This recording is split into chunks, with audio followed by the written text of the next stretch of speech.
على رسوله الكريم أما بعد فأعوذ بالله من الشيطان الرجيم بسم الله الرحمن الرحيم إن هذا لهو الفوز العظيم بمثل هذا فليعمل العاملون صدق الله العلي العظيم إن الله وملائكته يصلون على النبي يا أيها الذين آمنوا صلوا عليه وسلموا تسليما تمام حضرات بلند تبارک بنے الصلاة والسلام عليك يا رسول الله وعلى آلك وأصحابك يا حبيب الله مولاي صل وسلم دائما أبدا على حبيبك خير الخلق أجمعين. واجب الاحترام مشائخ اعظام علماء کرام میرے محترم بزرگ دوستوں، میں قرآن پاک کی سورۃ صافات کی دو چھوٹی سی آیات تلاوت کی ہیں. انشاءاللہ مختصر سی ان دونوں آیاتوں کی تشریح کر کے میں اپنی گفتگو کو سمیٹوں گا. اللہ پاک نے ارشاد فرمایا ان ھذا لہو الفوز العظیم، بلا شبہ یہ عظیم کامیابی ہے. کون سی؟ جنت میں داخل ہو جانا اور دوزخ سے نجات حاصل کر لینا. لمثل ھذا فلیعمل العاملون، اسی کامیابی کے لیے عمل کرنے والوں کو عمل کرنا چاہیے. یعنی جنت کے حصول کے لیے، دوزخ سے نجات حاصل کرنے کے لیے عمل کرنے والوں کو عمل کرنا چاہیے.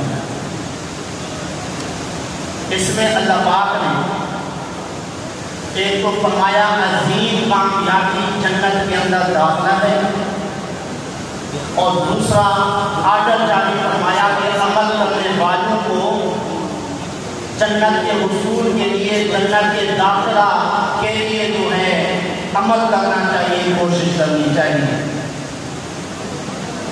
اب ہمارے آقا کریم صلی اللہ علیہ وسلم نے جنت کے حصول کی کئی مثالیں، کئی صورتیں بیان فرمائی ہیں اور خود عمل کر کے بھی بتایا ہے.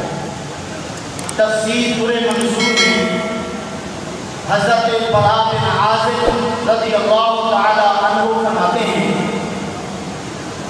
میں آقا کریم صلی اللہ علیہ وسلم کے ساتھ جا رہا تھا. آقا کریم صلی اللہ علیہ وسلم کا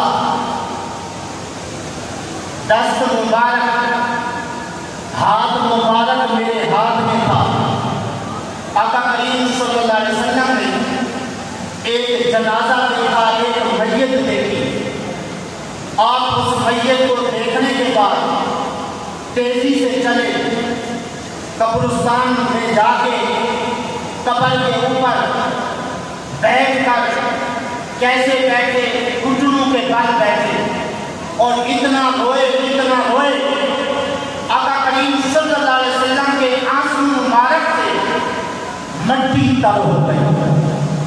روتے روتے آقا کریم صلی اللہ علیہ وسلم فرمانے لگے لمثل ھذا فلیعمل العاملون، اسی کامیابی کے لیے عمل کرنے والوں کو عمل کرنا چاہیے. حضرات گرامی ذرا غور سے سنیے، ہمارے آقا کریم صلی اللہ علیہ وسلم میت کو دیکھتے ہیں، آپ کی کیا کیفیت ہے؟ قبرستان جاتے ہیں، قبر کے اوپر بیٹھ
گرامی، آج کل لوگ اپنے کاروباری سلسلے میں میت کے ساتھ جاتے ہوئے باتیں شروع کر دیتے ہیں، ہنستے ہوئے مسکراتے ہوئے جاتے ہیں۔ یاد رکھیے میت کے ساتھ جاتے ہوئے ہنسنے کا موقع نہیں ہوتا، مسکرانے کا موقع نہیں ہوتا، اپنے موت کو یاد کرنے کا موقع ہے۔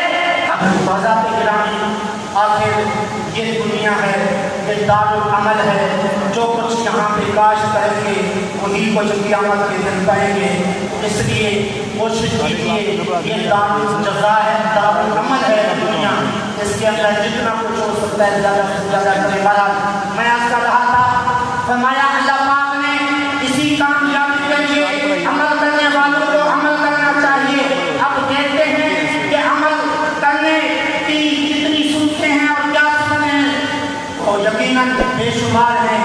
میں کچھ عرض کر دیتا ہوں۔ آقا کریم صلی اللہ علیہ وسلم نے جنت کے حصول کے لیے جو ایک عمل بتایا ہے، ایک یہ ہے کہ جو بندہ علم حاصل کرتا کرتا اور درس نظامی میں جو نصاب ہے اور اس طرح علم حدیث ہے، علم تفسیر ہے، یعنی تعلیم حاصل کرتا ہوا ابھی فارغ نہیں ہوا تھا، فارغ ہونے سے پہلے اس کا انتقال ہو گیا۔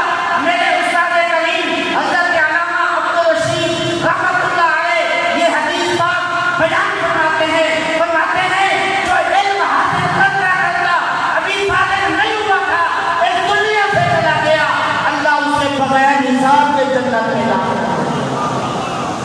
اور جو قرآن پاک نازلہ کرتا ہوا اس دنیا سے چلا گیا، چاہے وہ عام آدمی تھا، کوئی ڈاکٹر نہیں تھا، کوئی طالب علم مدرسے میں پڑھتا تھا، قرآن پاک نازلہ پڑھتے پڑھتے اگر ابھی تک قرآن پاک ختم نہیں ہوا تھا اس دنیا سے چلا گیا، اس کی قبر کے اندر اللہ تعالیٰ ایک فرشتہ مقرر فرما دے گا، وہ فرشتہ اس کو قرآن پاک پڑھائے گا، یاد کرے گا، قیامت کے دن حافظ قرآن ہو کے وہ اٹھے گا۔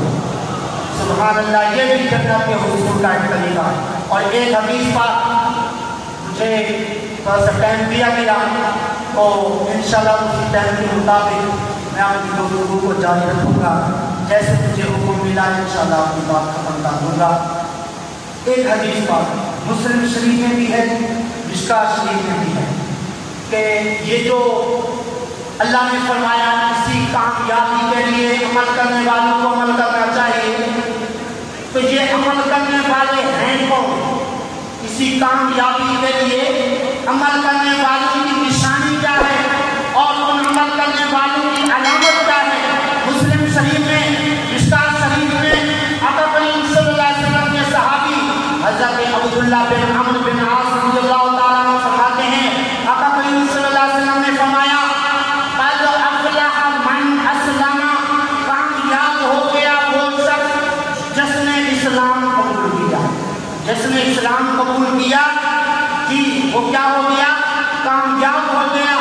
اب اسلام جس نے قبول کیا یہ معنی بھی ہو سکتا ہے اللہ رسول کے احکامات کے سامنے سر تسلیم کر دیا، وہ بھی فرمایا کہ وہ بھی مسلمان، تو اس طرح فرمایا کامیاب ہے وہ آدمی جو مسلمان ہوا، چاہے اللہ رسول کے احکامات کے سامنے سر تسلیم خم کر دیا یا غیر مسلم تھا اس نے اسلام قبول کیا، فرمایا یہ کامیاب ہے۔ ایک نشانی کامیابی حاصل کرنے والے کی کیا ہے؟ مسلمان ہونا۔ اب اس مسلمان ہونے کی ایک علامت، ایک نشانی میں عرض کرتا چلوں۔ مشکوٰۃ شریف میں آقا کریم صلی اللہ علیہ وسلم کے صحابی حضرت ابو ہریرہ رضی اللہ تعالیٰ عنہ فرماتے ہیں، آقا کریم صلی اللہ علیہ وسلم نے فرمایا مجھ سے یہ کائنات کون لینا چاہتا ہے؟ میں نے عرض کی حضور میں لینا چاہتا ہوں۔ حضور نے میرا ہاتھ پکڑا، میری انگلیوں کے اوپر آپ صلی اللہ علیہ وسلم نے 5 چیزیں گنی اور بیان فرمائی، انہی میں سے ایک یہ ہے احبہ للناس ما تحب لنفسک، جو کچھ تم اپنے لیے پسند کرتے ہو وہی دوسروں کے لیے پسند کرو، کیا فائدہ ہوگا؟ تکن مسلمان، تم مسلمان ہو جاؤ گے۔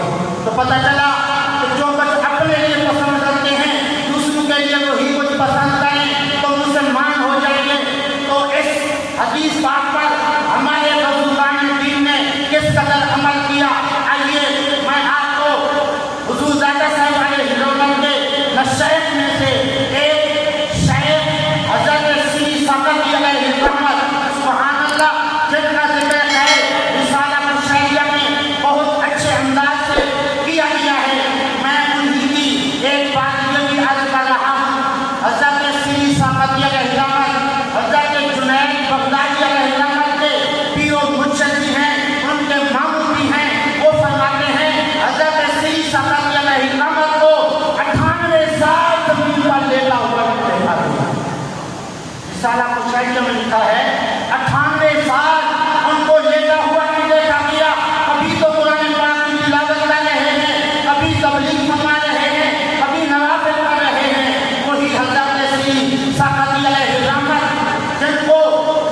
کے بعد لوگوں نے دیکھا کہ رو رہے تھے، پوچھا گیا کیوں؟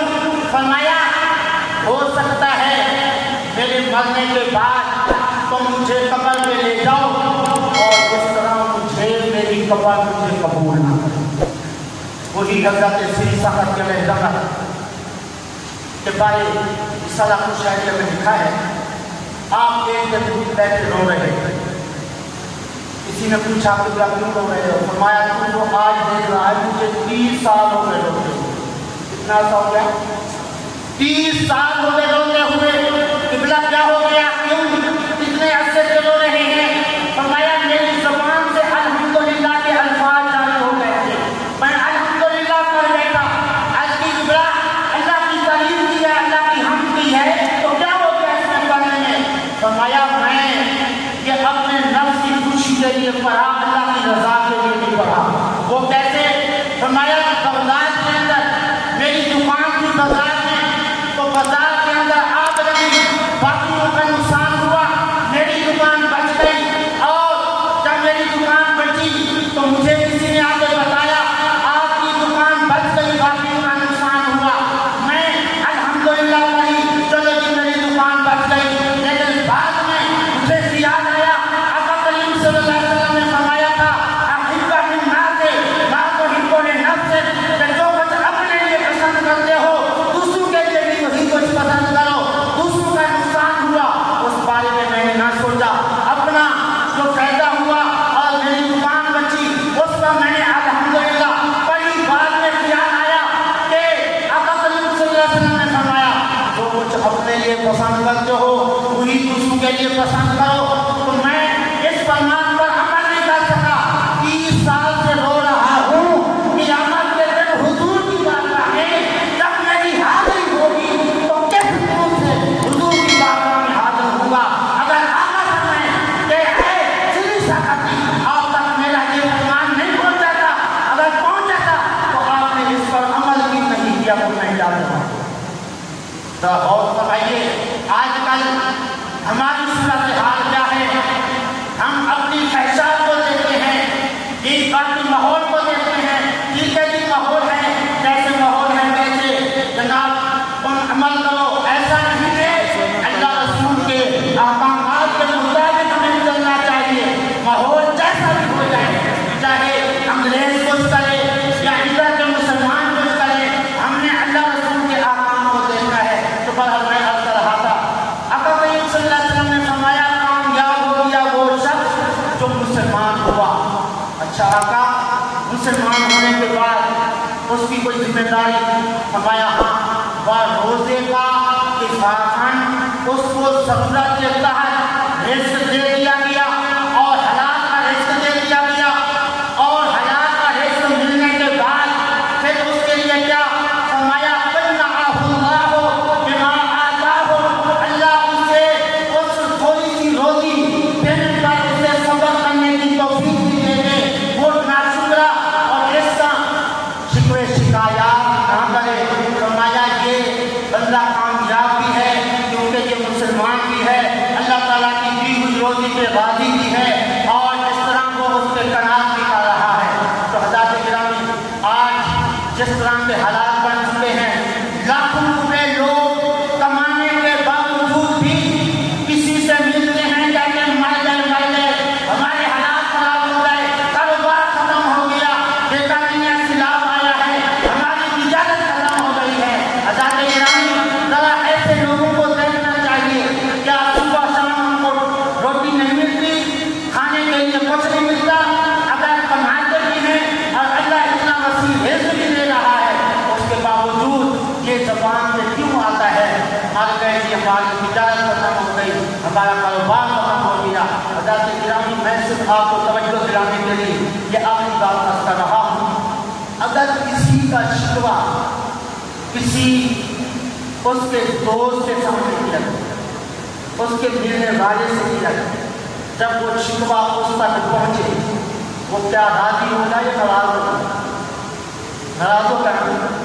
اپنے خالق و مالک کا شکوہ ایسی صورت میں کیوں کریں کہ مولا نے اس حال میں ہمیں رکھا، دوسروں کو اتنے پلاٹ، اتنے بنگلے اور اتنی رقم دے دی، ہم جو ہے نمازی پرہیزگار بھی ہیں، رات کے جناب دین کی خدمت بھی کرتے ہیں، پھر بھی ہمیں جو ہے اس طرح فقیر اور مسکین ہمیں رکھا گیا ہے۔ حضرات گرامی، یہ حدیث پاک میں جو عرض کرنے لگا ہوں اس کو بھولئے نہیں اور اس کو ذہن نشین فرمائیں۔ آقا کریم صلی اللہ علیہ وسلم نے فرمایا تمہارے نصیب کا رزق تم کو مل کے رہے گا، تمہارا رزق کسی اور کے پاس جا نہیں سکتا، کسی اور کا رزق تمہارے پاس آ نہیں سکتا۔